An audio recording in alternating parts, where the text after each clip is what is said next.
Cette émission a été réalisée par la télévision communautaire des Basques et du Haut-Pays.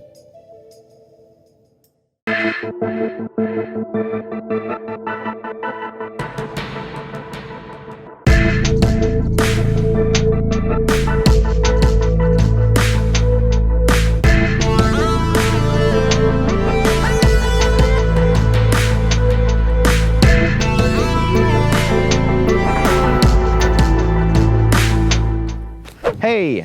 Salut tout le monde, j'espère que vous allez bien. Aujourd'hui, 29 janvier 2020, c'est aujourd'hui que je tourne mon émission. Vous allez avoir tout au courant de la prochaine semaine. Mais ce matin, je me suis levé aux alentours de 7 h, en fait 6 h pour pouvoir tourner aux alentours de 7 h, 7 h 30, 8 h. On est au quai de Trois-Pistoles. Il fait fret. Il fait pas juste froid, je vous le confirme, il fait vraiment fret. Il fait à peu près... doit faire à peu près moins 12, dans ces environs-là, certainement. Donc, pour ceux-là des Hauts-Pays, je pense aux gens de Squatec, Biencourt, Lac-des-Aigues, Esprit-Saint. Je sais que vous vous dites sûrement, ceux qui écoutent l'émission, tu tournes tout le temps aux abords de Trois-Pistoles, tu tournes tout le temps aux abords du fleuve. On ne se sent pas concerné par ton message, on ne se sent pas concerné par ton émission. C'est sûr que vous regardez sans doute les reportages, ceux qui vous intéressent, bien entendu. Mais perdez pas espoir, je vais venir vous voir dans votre coin de pays cet hiver pour tourner mon émission Info TCBH. Vous allez voir des plans, finalement, là, de votre coin de pays. Je vous le confirme. C'est juste que ces temps-ci, on est un peu à la course, là, étant donné qu'on est un peu en remaniement à la télé communautaire. On est en train d'envoyer des émissions de télé à d'autres télés communautaires, d'une part, je vous en parlerai un peu plus tard. Et également, bien là, on vient de retomber à deux reporters, à deux personnes au studio. Donc, Iliana vient de prendre sa sabbatique finalement. Donc, vous comprendrez que pour la couverture de reportage, je vais faire mon possible pour continuer à garder le rythme qu'on a établi depuis le mois d'octobre. Donc, je vais m'arranger pour vous fournir une émission par semaine comme en ce moment. Je vais essayer d'avoir assez de reportages, assez de longueur de reportage pour vous faire des émissions de 50 minutes, 1 heure. Donc, j'espère que vous ne m'en tiendrez pas rigueur. Il y a déjà assez de l'hiver comme ça qui me tient rigueur, je vous le dirai. Donc, cette semaine à l'émission, ce qui nous attend, je vous présente 2 reportages principaux et le reste, bien, je vais combler avec certains contenus qui vont vous intéresser assurément. Donc, les 2 reportages que je vous présente, c'est tout d'abord la fin du tournoi de quilles à l'Ipri qui avait lieu au Salon de quilles des Basques les 18, 19, 25 et 26 janvier. Donc, je me suis déplacé le 26 janvier à la dernière ronde pour prendre des images et vous montrer qu'est-ce qui se passe dans le tournoi de quilles. Le 25 janvier, je me suis déplacé à Saint-Jean-de-Dieu parce que c'était la drague de motoneige MSARF. Donc, la drague de motoneige qu'on court habituellement à chaque année, qu'on peut vous diffuser les images en intégralité de l'événement dans notre émission, dans nos régions. Eh bien, cette année, malheureusement, on n'a pas eu le contrat pour pouvoir filmer l'événement, mais c'est pas grave, je me suis quand même déplacé pour prendre des images de cet événement-là parce que je pense que c'est, pardonnez-moi l'anglicisme, c'est quand même un must, je pense, là, dans le coin là, de vous présenter cet événement-là. Je vous présente également la chronique policière sur la sécurité en motoneige qu'on avait pu faire avec le poste de la Sûreté du Québec des Basques. Je pense que c'est encore d'actualité, cette chronique-là, étant donné que c'est la saison tout d'abord. Et deuxièmement, ça fait pas tant d'années que ça qu'on a fait cette chronique-là, donc c'est encore d'actualité. Je vous présente un extrait d'une émission qui va venir dans notre plage horaire Vue d'ailleurs. Donc, je rappelle, c'est quoi Vue d'ailleurs? C'est 3 périodes dans la semaine où on vous présente du contenu d'ailleurs, autrement dit de d'autres télés communautaires ou des gens de la communauté ici, tout simplement. Donc, c'est des trucs qui sont possibles. Et cette semaine, ce que je vous présente, c'est une série qui va venir sur plusieurs semaines, en fait. C'est un partenariat avec la télé communautaire de Baie-Saint-Paul dans Charlevoix, donc TVCO. C'est mon ami Maxime Jaudoin qui m'a proposé cette émission-là en échange de notre série Parlons Cheval. Donc, son émission, ça s'appelle Le Vestiaire. C'est une émission de commentateurs sportifs. Donc, on n'a pas ça par ici, une émission de commentaires sportifs. Donc, je pense que c'est intéressant à écouter comme émission. Fait que je vais vous présenter un extrait. Par la suite, je vous présente un extrait de l'émission Dans nos régions qui s'en vient et attelez-vous parce que ça va être une émission sur 4 semaines. Donc, on vous présente la compétition de gymnastique qui a eu lieu l'année dernière à Trois-Pistoles. Donc, c'est une compétition assez grande. C'est pour ça qu'on vous présente ça sur 4 semaines. Donc, c'est seulement pour vous allumer un peu, là, pour vous montrer des images de ça, pour vous dire, regardez cette émission-là Dans nos régions à partir de la semaine prochaine. Également, pour ceux qui n'écoutent pas l'émission, je vous présente un extrait de Vision Rap, une de nos émissions phares, qui est beaucoup écoutée, au contraire de ce que d'autres pourraient penser. Les gens adorent le rap, adorent le hip-hop, adorent également l'animation de notre animateur Francis Proulx. Donc, c'est une émission que j'adore réaliser. C'est quelque chose d'assez intéressant à regarder. Donc, je vous présente un extrait de cette émission-là pour vous donner un aperçu de quoi que ça a l'air sur les autres plages horaires, là, si jamais vous n'écoutez pas autrement que Info TCBH. Également, je vous présente la bande-annonce du dernier épisode de Parlons Cheval. Donc, cette série qu'on a commencée il y a environ 2 ans et demi tire à sa fin. Donc, les réalisatrices Claudia Parent et Sandy Letarte nous ont choyé en nous apportant ce contenu-là. Donc, on vous présente la bande-annonce du dernier épisode. Simplement pour parler un peu de cette émission-là, ça a été un défi pour la télé communautaire de réaliser ça. Peut-être que les gens ne le réalisent pas toujours quand ils regardent l'émission, mais par séance de tournage, on y allait 2 heures. Et tu sais, le cheval, c'est pas un acteur. Il est pas OK, action, tourne, fais ce que tu as à faire, montre-nous ta problématique. C'est pas comme ça que ça fonctionne. Donc, on devait tourner en continu 2 heures par séance pour arriver à chercher les images qu'on voulait, pour vous démontrer finalement là, les problématiques des chevaux et les solutions finalement là, qui en découlaient. Donc, c'est une émission assez particulière, mais ça a été quand même assez intéressant pour nous de faire ce projet-là. Ça nous a beaucoup formés pour ce qu'on fait aujourd'hui finalement. Là, ça a été une émission assez formatrice, je vous dirais. Et le partenariat entre télé communautaires, je vous ai dit que je vous en parlerai tout à l'heure. Donc, en fait, comment ça fonctionne, c'est que les autres télécommunautaires faisant partie de la Fédération des télécommunautaires autonomes du Québec, donc nous autres, on appelle ça la Fédé. Donc, les autres télécommunautaires, ce qu'on peut faire avec elles, c'est qu'on peut partager du contenu. Donc, ils nous envoient une émission, peu importe la durée, peu importe le style, et nous, en échange, on peut leur en envoyer une. C'est pas obligatoire, mais c'est quelque chose qui est assez intéressant comme partenariat. L'année dernière, on a pu vous présenter dans l'émission, qui n'était pas l'émission vue d'ailleurs encore, mais on vous a présenté une émission qui venait de la télé du Haut-du-Lac, donc à Dolbeau-Mistassini. Je ne sais pas si certains d'entre vous ont pu visionner cette émission-là, mais c'était assez intéressant comme contenu. C'était vraiment riche comme contenu. Les autres télés communautaires ont du contenu vraiment intéressant à nous proposer. Et nous, ça nous fait un plaisir de vous présenter du contenu différent, du contenu que vous ne verriez pas autrement parce que vous n'avez pas accès à ce contenu-là. Et également, la Fédération, pour vous en parler un peu, la Fédération des télécommunautaires autonomes du Québec.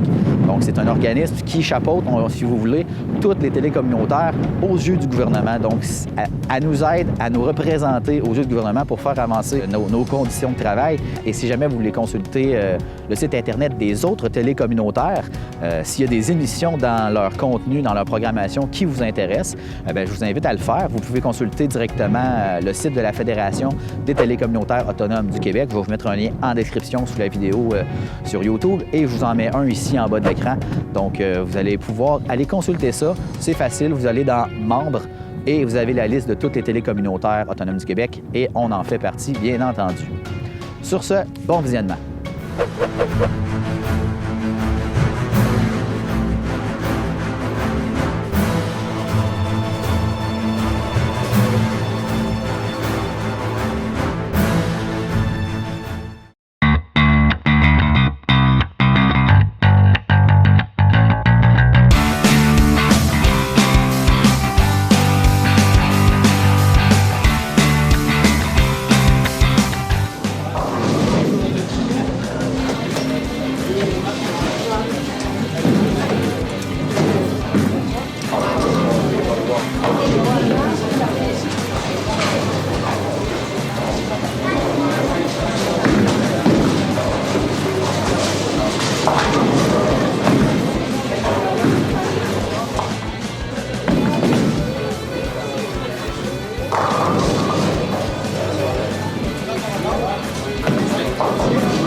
le commanditaire principal, c'est l'exposition à Livry, qui porte le nom du tournoi. On a aussi la fromagerie des Basques, l'entreprise Guillaume Dumont, on a la cantine d'amour, Bravo Star, on a aussi Rio Paysagiste, les galeries d'Anquistol, Rembourrage Margeau, Transport Sébastien Bélanger, VIP Stock, Menuiserie de l'île et Ferme des Razards. Merci beaucoup à nos commanditaires et merci beaucoup à tous les gens qui sont venus. Puis, un gros merci spécial aussi aux gens de la place parce qu'ils ont participé énormément. Et je voudrais remercier nos bénévoles parce qu'on a un tournoi comme ça, là, on a besoin de monde. Fait que je veux remercier Lise, là, Lise qui vous sert. Là. Ensuite, il y a Nancy qui est toujours à nous aider. Il y a Bernard, Auclair, Régis Santerre, Cédric qui vous talonne, là, qui vous appelle, qui vous texte là, pour remplir nos tournois. Un gros merci Cédric qui fait les statistiques aussi. Puis merci à mon chum, qui travaille fort aussi, c'est des grosses fins de semaine. Fait que c'est un gros succès cette année. Fait que bonne chance à tous et bon tournoi!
Gamache pour la chronique policière en remplacement de l'agent Marie-Josée Dubé-Gamache.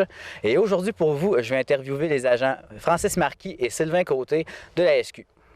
Donc, vous êtes policier motoneigiste. Est-ce que vous pouvez nous dire en quoi ça consiste le travail des policiers motoneigistes?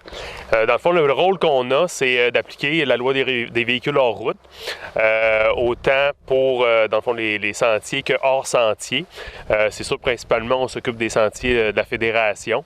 Donc, on applique la loi des véhicules hors route, les règlements concernant les motoneiges, aussi le code criminel, parce que bien sûr, la conduite en capacité affaiblie s'applique autant en motoneige qu'en véhicule. Également, c'est sûr qu'on a aussi un rôle lorsqu'il y a des sauvetages à faire, des personnes perdues pour faire des recherches. À ce moment-là, on est appelé aussi là, pour faire les recherches. Et ça prend une formation particulière pour faire ce poste-là? Oui, c'est une formation qui est donnée par la Sûreté du Québec, une formation d'une semaine qu'on reçoit sur les techniques de conduite de motoneige, autant en sentier que hors sentier. C'est ça, c'est une formation aussi qu'on donne, ils nous donnent la réglementation aussi applicable là, pour les motoneiges. OK. Et dans les Basques, vous êtes combien de policiers motoneigistes? On est 3 policiers, moi, l'agent Côté et l'agent Germain Côté. C'est quoi les infractions les plus courantes que vous pouvez voir sur les sentiers? L'infraction la plus répandue, c'est les excès de vitesse. Dans les sentiers, la limite maximum qui est applicable partout au Québec est de 70 km/h, sauf qu'il y a des exceptions que parfois la limite est réduite, comme dans les boisés, lorsque le sentier est moins large, la limite est réduite à 50, et dans les zones résidentielles, à ce moment-là, que la limite est réduite à 30 km/h. Mais le maximum, c'est 70 km/h. Donc, c'est les excès de vitesse qu'on constate le plus fréquemment. Donc, agent Côté, pour ce qui est du cinémomètre, pouvez-vous nous expliquer comment ça fonctionne? Oui. Comme l'a expliqué mon confrère tantôt, c'est les vitesses d'un sentier où il y a le plus d'infractions. Ici, j'ai un cinémomètre, c'est un pistolet Genesis qu'on appelle. On s'en sert autant au niveau sur la route aussi qu'au motoneige. L'avantage, c'est qu'on peut l'emmener avec nous. Dans les voitures de patrouille, on a une antenne qui est à part, puis on a un boîtier aussi qui nous indique les vitesses. Celui-ci, il y a les deux en un. Là. On a l'antenne ici, puis le boîtier là, qui va faire l'analyse pour nous donner les vitesses. OK. La façon que ça je vais vous le donner bien simple, la façon que ça fonctionne, le cinémomètre, c'est des ondes radio là, qui sont émises à l'infini. Okay. Et dès que les ondes frappent un véhicule en mouvement, comme ici une motoneige, une certaine partie de ces ondes reviennent à l'antenne. À ce moment-là, à l'intérieur, il y a une analyse qui se fait, puis ensuite la vitesse est affichée pour comprendre là, clairement comment ça peut être fait. Mais avant d'utiliser, c'est évident qu'avant d'utiliser un appareil comme le cinémomètre, on a des tests de vérification à faire pour voir s'il fonctionne bien. On a des tests électroniques à faire en premier. Si vous voulez voir ici, là, on va le mettre en fonction. OK. Fait qu'il y a un test qui se fait ici automatiquement.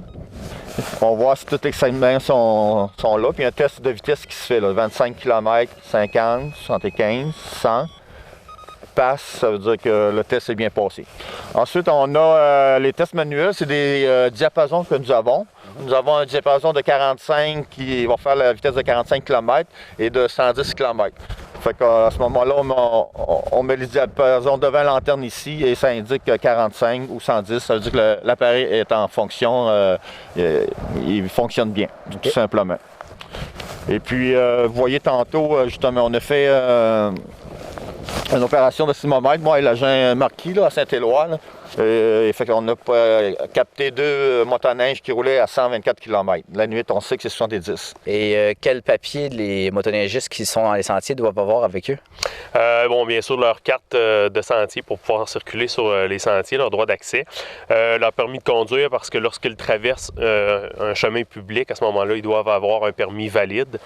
L'attestation d'assurance, une assurance de responsabilité d'au moins 500 000 $, le certificat d'immatriculation valide de la motoneige.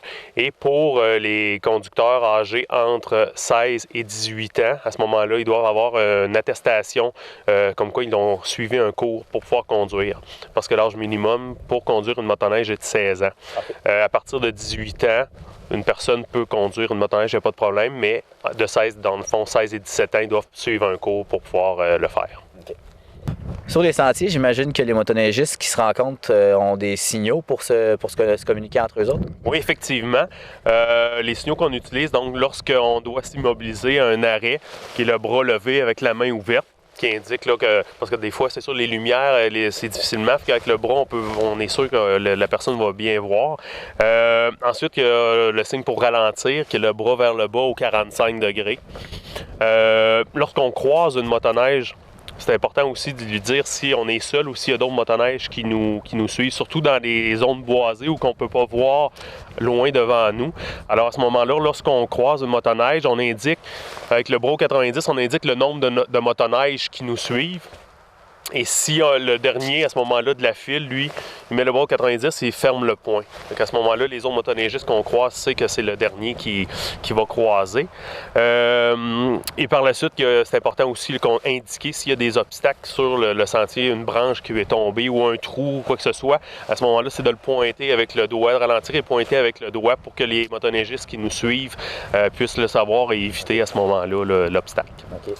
Et si jamais les motoneigistes font pas les signaux lorsque vous les voyez, est-ce qu'il y a des pénalités? Il n'y a pas une réglementation, c'est plus comment je pourrais dire, une question de sécurité là, pour justement éviter qu'il se passe quoi que ce soit, mais il n'y a pas une réglementation comme telle qui s'applique pour les signaux là, de la main. Okay.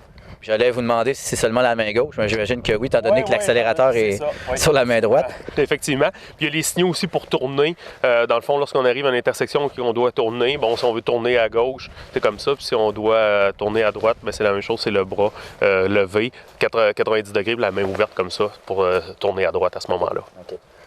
Au niveau des casques protecteurs, est-ce qu'il y a des normes à respecter? Oui, effectivement, il y a 6 normes que je vais prendre une feuille pour vous le dire parce que sont difficiles. Par cœur, sont difficiles un petit peu. Donc, les 6 normes qui sont applicables, c'est la norme CAN 3 de l'Association canadienne de normalisation. Il y a la norme DOT aussi qu'on voit souvent, qui est le Department of Transportation des États-Unis. La norme spécification for Protective Headgear for Vehicular User, qui est aussi américain. Il y a une autre norme qui est la Snell Memorial Foundation. Il y a une norme aussi British Standard Institute et une norme ECE Regulation 22 qui est une norme des Nations Unies à ce moment-là, qui est plus pour l'Europe, mais qui est applicable aussi, qui est respectée ici à ce moment-là, les normes. Okay. Et vous parlez des États-Unis, justement, lorsque les motoneigistes traversent les frontières, que ce soit entre provinces ou pays, est-ce que les règlements changent? Bien, la réglementation est provinciale ici. Donc, à ce moment-là, c'est sûr que si vous allez dans un autre État ou une autre province, c'est important de communiquer soit avec les responsables gouvernementaux ou sinon de vérifier sur le site Internet de la province que vous allez visiter pour s'assurer que la réglementation est la même. Parce qu'étant donné, c'est sûr que lorsqu'on va ailleurs, il faut respecter les normes là-bas. Alors, c'est de s'informer avant de traverser d'une autre province les réglementations, parce qu'effectivement, il peut y avoir des différences d'une province à l'autre. Au niveau du montant de l'amende, c'est sensiblement la même chose que sur la route. Okay. Sauf que, bon, au niveau motoneige, dans les sentiers, les points d'inaptitude ne s'appliquent pas comme ils s'appliquent sur les routes au Québec. Là. Il n'y a pas de points qui s'appliquent sur les sentiers de motoneige. Ouais. Okay. Les gens ne perdent pas de points. Okay. Vous voyez comme ici, tantôt, là, la vitesse de 124 qu'on a pogné les deux motoneiges, là, si rien pour vous donner un exemple, c'est une zone de 70. On s'en va ici à 124, c'est une amende de 330 $. Okay. Il y a des frais qui s'ajoutent à ça aussi, des frais judiciaires. Pour 330 $, les frais judiciaires, c'est 142 $. Okay. Et il y a une contribution à la CAVAC, là, aux victimes d'actes criminels. Là, bon, une amende entre 101 et 500 $, c'est 40 $ la contribution pour la CAVAC. Là, ça fait que vous pouvez voir que ça fait quand même un bon montant d'argent d'amende. Là. Donc les gens sont mieux de circuler prudemment et à respecter la vitesse? Effectivement. En général, les gens respectent les vitesses, tout ça, mais il y en a toujours comme sur la route, certains qui prennent des risques. On sait aussi que les décès, la plupart sur les sentiers de motoneige, c'est la vitesse. Hein? Des gens qui ont passé droit dans des courbes, des choses de même, là, c'est une des raisons principales de blessures des motoneigers, c'est la vitesse, les accidents, les hors-route, tout ça. Okay. Voilà. J'imagine que c'est pas parce que c'est un véhicule justement de promenade dans le sentier pour le plein air, finalement, que c'est une raison, justement, de s'énerver, on va le dire comme ça? Non, pas du tout, justement. C'est un peu comme les motos sur les routes. Hein. On essaie d'avoir moins de protection, évidemment, qu'un automobile. Tu n'as pas de ceinture de sécurité et tout ça, c'est la même affaire au niveau des motoneiges.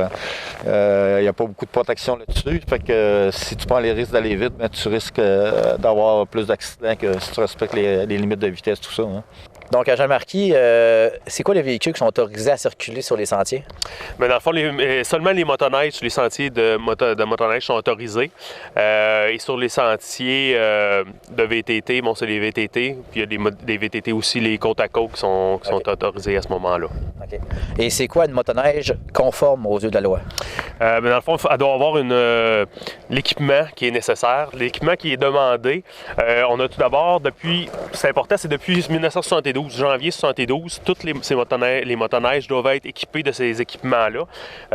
Mais ça ne compte pas les motoneiges de compétition. Les motoneiges de compétition, vu que c'est hors sentier puis c'est vraiment dans un milieu fermé, ils ne sont pas obligés d'être équipés de ces équipements-là. Donc ça prend bien sûr un phare qui doit être en fonction à ce moment-là, à tout moment, autant de jour que de nuit. Okay. Ça prend un feu à l'arrière rouge, un feu de position. Même chose, feu de freinage également. Ça va prendre les réflecteurs à l'arrière rouges et les réflecteurs à l'avant de la motoneige, on les voit, là, les réflecteurs jaunes. Ça prend un système d'échappement qui est conforme, bien sûr. Les miroirs, ça c'est depuis 98, donc depuis janvier 98. Ça prend un minimum d'un miroir qui doit être du côté gauche. Et un cinémomètre, dans le fond, l'indicateur de vitesse, même chose, vu que c'est depuis 98, ça prend un indicateur de vitesse à ce moment-là sur les motoneiges. Donc aussi, qu'est-ce qui est important? On pense que c'est comme normal, là, mais depuis 1972, ça prend un système de freinage sur les motoneiges. Okay. Et si la motoneige est équipée d'une remorque, en fait, c'est quoi la réglementation? À ce moment-là, elle doit être fixée avec une barre fixe et elle doit avoir les mêmes choses que sur la motoneige, un feu de position à l'arrière, des feux de freinage et les déflecteurs rouges à l'arrière, déflecteurs jaunes à l'avant de la remorque. Merci beaucoup. Bienvenue.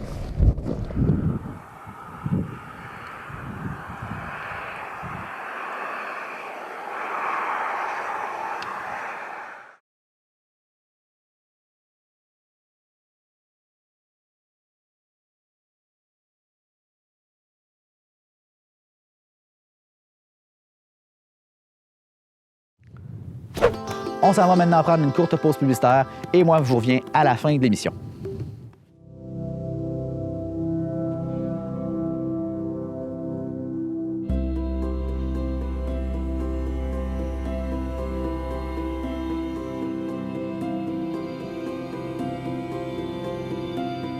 Si tu es capable de te mettre à la place des autres, c'est que tu as tout ce qu'il faut pour un jour travailler en santé et en services sociaux.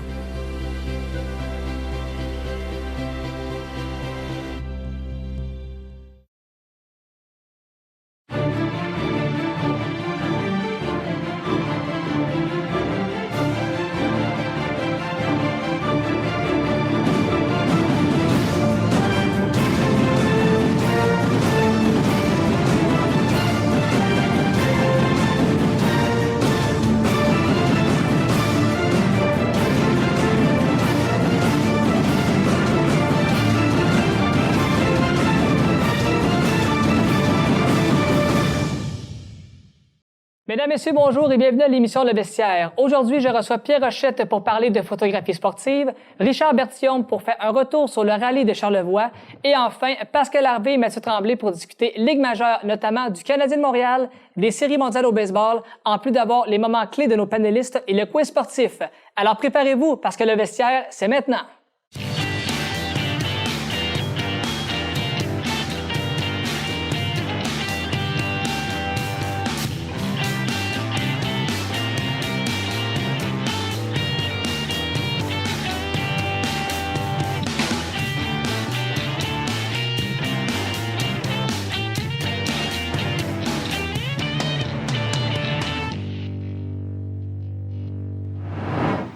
Et de retour à l'émission Le Vestiaire, cette fois-ci pour discuter de sport Ligue majeure avec mes collaborateurs Pascal Harvey et Mathieu Tremblay. Messieurs, bonjour. Bonjour, Maxime. On va faire un petit retour sur la semaine du Canadien de Montréal. 2 belles victoires de 4-1 face à l'Arizona et victoire de 5-4 en prolongation face aux Golden Knights de Vegas. Et juste avant cette semaine-là, il y a eu 2 joueurs qui ont vécu un moment, en fait, important. Leur premier but en carrière pour Victor Mété et Nick Suzuki. On regarde un court extrait, on en revient par la suite. Nate Thompson up the right wing. Suter pins him. Here comes Cousins. In front.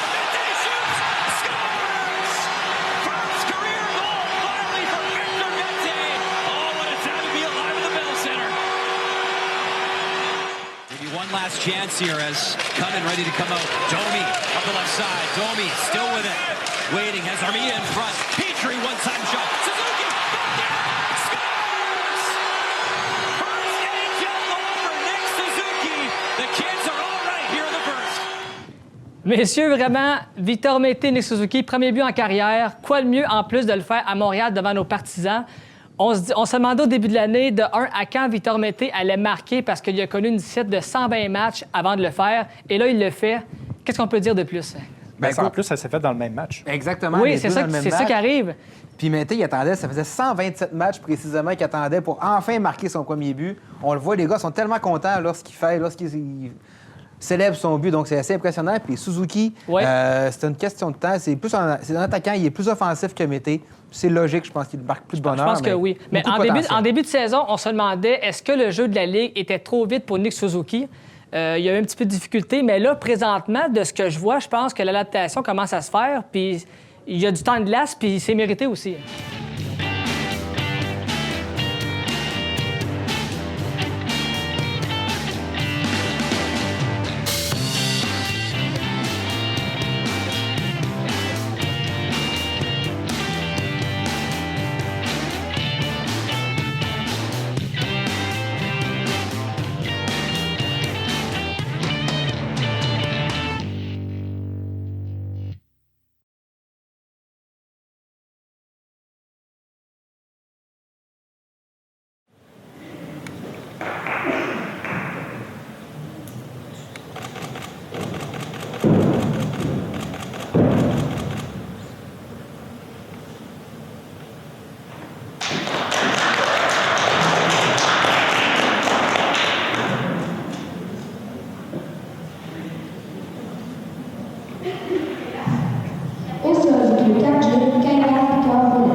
peuvent se diriger vers la prochaine envergure.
Bonsoir tout le monde, Francis Proulx. On est de retour de vacances. Cette semaine, je vais faire un petit récapitulatif de l'année 2019 avec mes coups de cœur des vidéoclips que j'ai passés au cours de l'émission.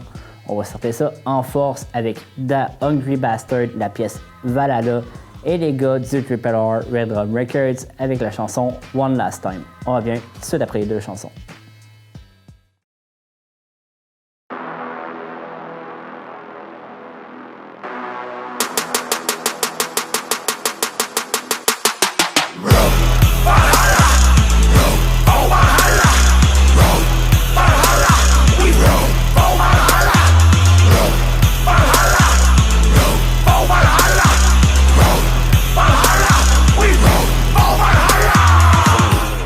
Dans le deuxième bloc, je voulais faire des props à deux producteurs qui n'ont pas lâché cette année, soit Roughneck et Kupsala pour Godfather Beats et Rough Check. On va entendre la pièce No Doubt de la gang du Rough Check et la pièce Rain Man éponyme. Pendant que Rain Man, ils sont en train de préparer une grosse application.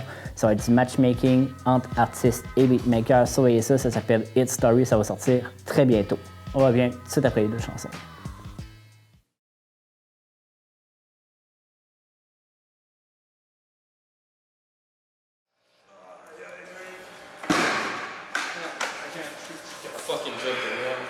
C'est tabarnak, mais regarde, juste pour l'instant, man. Juste pour l'instant. Dès que le clip sort, boum! Ah, je le sais, c'est n'importe quoi, là, pareil. À bout de l'autre. Hein? Qu'est-ce qui se passe ici, là? Je paye pas à jaser, moi, esti. Savez-vous, c'est le Cherokee qui arrive dans 2 minutes? C'est Roughneck pis Bossy Boy de BBT. Fait qu'on se force un petit peu en flotte. Compris? Compris. On compris qui? Compris. C'est ça, merci. On revoit. Put up, put up, put up, put up, put up, put up, put up, put up, put up, put up, put up. Our street team is the cream of the crop. No doubt, down. No, no, no doubt. No, no, no doubt. Ça va être déjà tout pour cet épisode-là. On va vous laisser avec un gros morceau. Aspect Mendoza, Époque de fou. Le vidéoclip est sorti à la fin 2019. Je vais vous inviter à aller le suivre partout sur les réseaux sociaux, que ce soit la page de Vision Rap ou TCBH. On est partout, Facebook, YouTube. Allez voir ça. On se dit à la semaine prochaine. Francis Proulx pour Vision Rap.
Gourmet Animal offre une gamme complète d'équipements, de vêtements et d'accessoires pour vous et votre cheval. Vous y trouverez une variété d'équipements adaptés à tous les budgets. Autant du côté western que du côté classique, nos sélections de brides, de selles, de tapis de selle et de morts sauront vous impressionner.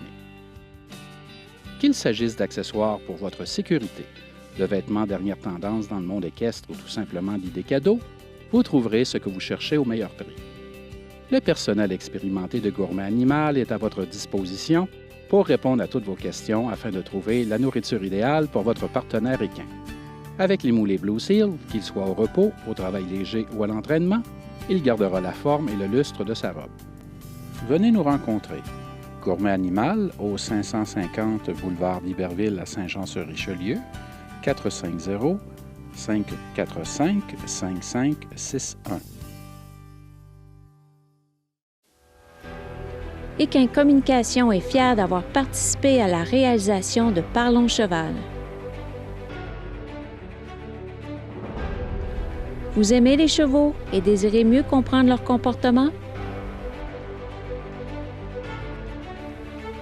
Équin Communication a la formation qu'il vous faut.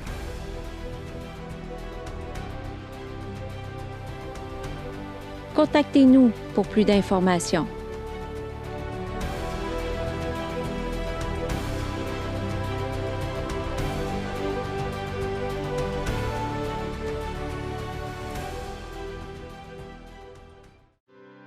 Pierre Sorel, maréchal ferrant. Depuis 2002, j'offre mes services à travers tout le Bas-Saint-Laurent. Je suis spécialisé dans les reconstructions de sabots. J'offre le ferrage et le parage. N'hésitez pas à faire affaire avec un professionnel pour les sabots de votre cheval. La santé passe par les pieds.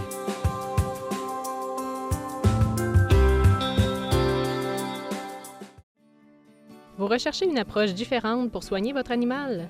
Nous pouvons vous aider à reprendre sa santé physique ou psychologique en main. Pour les chevaux, nous offrons des visites à domicile ou la prise en charge de votre cheval à notre centre de rééducation. Notre travail en liberté, sans friandises ni punition, nous permet de régler des problèmes de comportement, de débourrer le cheval sans le stresser et d'aider son propriétaire à mieux le comprendre. Pour les animaux de toute espèce, nous offrons des consultations partout au Québec en homéopathie et naturothérapie afin de vous permettre de soigner votre animal avec des produits 100% naturels spécialement sélectionnés pour lui. N'hésitez pas à nous contacter, nous serons heureux d'aider votre animal à se sentir mieux dans son corps ou dans son esprit. C'est maintenant la fin de l'émission. J'espère que vous avez aimé le contenu qu'on vous a présenté cette semaine. J'espère que vous aimez la façon dont je vous présente cette émission-là. Et j'espère surtout que vous appréciez le fait que je me gèle pour vous présenter cette émission-là en extérieur.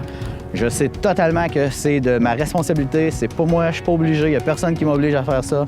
C'est moi qui décide de faire ça pour vous rendre ça intéressant parce qu'en studio, des fois, sur un fond vert ou sur un rideau ou dans n'importe quel autre lieu, ça peut être peut-être un petit peu moins intéressant.